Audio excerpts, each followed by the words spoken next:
हर हर महादेव, जय श्री राम, राधे राधे। संस्कृति YouTube channel पर आपका हार्दिक स्वागत है।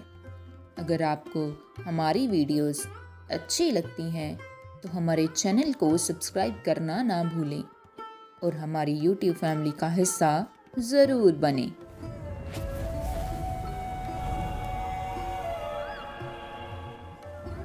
अहोई अष्टमी व्रत इस साल 13 अक्टूबर 2025 को रखा जाएगा। इस व्रत में अहोई माता की पूजा की जाती है। इस दिन स्यायु माता का चांदी का लॉकेट बनवाते हैं और हर साल उसमें 2 चांदी के मनके डाले जाते हैं। अहोई पर इस माला की पूजा कर 2 मोती बढ़ाए जाते हैं और व्रत के बाद महिलाएं इस माला को पहनती हैं। इस दिन चाकू या छुरी किसी ऐसी चीज का इस्तेमाल ना करें जिससे किसी प्राणी को नुकसान पहुंचे। शाम को तारों की छांव में कथा सुनकर तारों को अर्घ देकर व्रत खोलें। अहोई अष्टमी व्रत की कथा भी सुनी जाती है।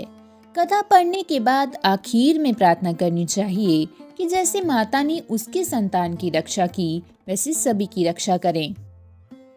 एक समय की बात है, एक साहूकार था जिसके 7 बेटे और 7 बहुएं थी। साहूकार के एक बेटी भी थी जो दिवाली पर मायके आई थी। दिवाली से पहले दिए बनाने थे तो घर की 7 बहुएं दीपक के लिए मिट्टी लाने बाहर गई हुई थी। ऐसे में ननद भी उनके साथ चली गई। दिवाली से पहले कार्तिक बदी अष्टमी को 7 बहुएं अपनी इकलौती ननद के साथ जंगल में मिट्टी लेने गई। जहाँ से वे मिट्टी खोद रही थी वहाँ पर स्यायु यानी कि सेहे की मान थी। अचानक धोखे से मिट्टी खोदते समय ननद के हाथ से सेही का बच्चा मर गया। इससे स्याहू को गुस्सा आया और स्याहू ने कहा कि मेरे बच्चों को तूने मारा, अब मैं तेरी कोंख बांधूंगी। तब ननद ने अपनी 7 भाभियों से प्रार्थना की कि तुम में से कोई मेरे बदले अपनी कोंख बंधवा लो। सभी भाभियों ने अपनी कोंख बंधवाने से मना कर दिया, लेकिन छोटी भाभी सोचने लगी कि अगर मैं कोंख ना बंधवाऊंगी तो सासू मां नाराज होंगी। ऐसा सोचकर ननद के बदले छोटी भाभी ने अपनी कोंख को बंधा ली। उसके बाद जब उसे जो बच्चा होता वे 7 दिन बाद मर जाता। एक दिन साहूकार की स्त्री ने पंडित जी से बुलाकर पूछा कि क्या बात है, मेरी इस बहू की संतान 7वें दिन क्यों मर जाती है। तब पंडित जी ने बहू से कहा कि तुम काली सुरही गाय की पूजा किया करो। उन्होंने बताया कि दरअसल काली गाय स्यायु माता की भाईली है, वे तेरी कोख छोड़े तो तेरा बच्चा जिएगा। छोटी बहू ने पूरी लगन से गाय की सेवा की। वे गौ माता के उठने से पहले ही वहाँ की सफाई कर जाती थी। एक दिन गौ माता बोली कि मेरे जागने से पहले कोई रोज मेरी सफाई कर जाता है, सो आज देखूंगी। गौ माता खूब तड़के जागी तो क्या देखती है कि साहूकार के बेटे की बहू उसके नीचे सफाई आदि कर रही है। इससे गौ माता प्रसन्न हुई और बोली कि मैं तुझसे प्रसन्न हूँ, तुझे जो चाहिए वो मांग ले। तब साहूकार की बहू बोली कि स्यायु माता तुम्हारी भाईली है और उन्होंने मेरी कोंख बांध रखी है, उनसे मेरी कोंख को खुलवा दो। गौ माता ने कहा अच्छा। तब गौ माता 7 समुद्र पार अपनी भाईली के पास उसको लेकर चली।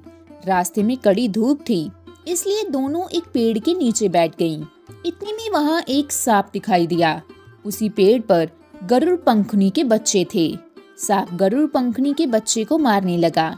तब साहूकार की बहू ने सांप को मारकर ढाल के नीचे दबा दिया और बच्चों को बचा लिया। थोड़ी देर में गरुड़ पंखनी आई तो वहाँ खून पड़ा देखकर साहूकार की बहू को चोंच मारने लगी। तब साहूकारनी बोली कि मैंने तेरे बच्चे को नहीं मारा है, बल्कि सांप तेरे बच्चे को डसने आया था, मैंने तो तेरे बच्चों की रक्षा की है। इससे गरुड़ पंखनी खुश हुई और बोली कि क्या मांगती हो, जो मांगोगी वो मिलेगा।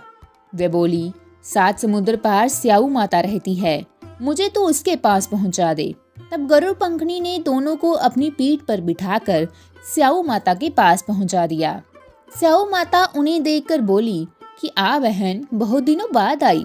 फिर कहने लगी कि बहन, मेरे सिर में जूं पड़ गई है। तब सुरही के कहने पर साहूकार की बहू ने सिलाई से उसकी जुएं निकाल दी। इस पर स्यायु माता प्रसन्न होकर बोली कि तेरे 7 बेटे और 7 बहुएं हों। साहूकार ने बोली कि मेरा तो एक भी बेटा नहीं, 7 कहाँ से होंगे। स्यायु माता बोली वचन दिया वचन से फिरूं तो धोबी के कुंड पर ककरी हूँ। तब साहूकार की बहू बोली, माता मेरी कोख तो तुम्हारे पास बंद पड़ी है। इस पर माता ने कहा कि जा, तेरे घर में तुझे 7 बेटे और 7 बहुएं मिलेंगी। तू जाकर उजमान करना, 7 अहोई बनाकर 7 कढ़ाई करना। वह घर लौट कर आई तो देखा 7 बेटी और 7 बहुएं बैठी हैं। वे खुश हो गई। उसने 7 अहोई बनाई, 7 उजमान किए, 7 कढ़ाई किए। दिवाली के दिन जेठानियां आपस में कहने लगी कि जल्दी जल्दी पूजा कर लो, कहीं छोटी बहू बच्चों को याद करके रोने ना लगे। काफी देर तक रोने की आवाज नहीं आई तो जेठानी ने बच्चों को भेजा। बच्चों ने देखा और वापस जाकर कहा कि चाची तो कुछ मान रही हैं, खूब उजमान हो रहा है। ये सुनते ही जेठानियां दौड़ी दौड़ी उसके घर गई और जाकर पूछने लगी कि तुमने कोख कैसे छुड़वाई। वह बोली, तुमने तो कोख बंधवाई नहीं, मैंने बंधा ली। अब स्याऊ माता ने कृपा करके मेरी कोख को खोल दिया है। स्याऊ माता ने जिस प्रकार उस साहूकार की बहू की कोख खोली, उसी प्रकार हमारी भी खोलियो, सबकी खोलियो। कहने वालों की तथा हुंकार भरने वालों तथा परिवार की कोख खोलिए, सभी की संतान की रक्षा करना। तो दोस्तों, आज की हमारी अहोई माता की व्रत कथा यहीं समाप्त होती है। मिलते हैं अगली वीडियो में, तब तक के लिए धन्यवाद।